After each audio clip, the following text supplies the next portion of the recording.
Temperatures dip this low. Frostbites can certainly be a big concern, but there's another cold weather condition that can be just as dangerous and is often more difficult to detect.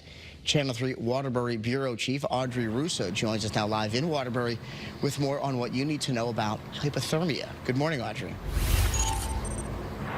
Good morning, Roger. A lot of times you hear about hypothermia whenever somebody gets submerged in cold water. Think about the end of the movie Titanic. But turns out all it takes to get hypothermia is for your body to lose heat faster than it can generate it. So exposure to cold air for a long period of time is just as dangerous.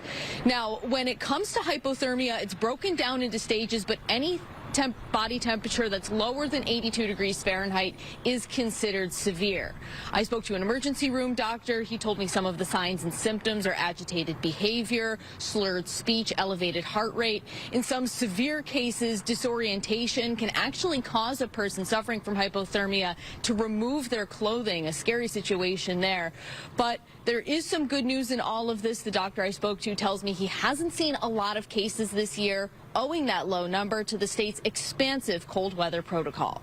I've only seen one patient this winter season who's had clinical hypothermia that needed active rewarming. We avoid a lot of those at-risk populations developing hypothermia because they are not exposed to the cold weather in full force. Now, one of the most at-risk populations is the unhoused population and those with mobility issues. But coming up in our next half hour, I'll have a little bit more information on how anybody could be lulled into a false sense of security and the best ways to protect yourself. For now, I'm live in Waterbury. Audrey Russo for Channel 3 Eyewitness News.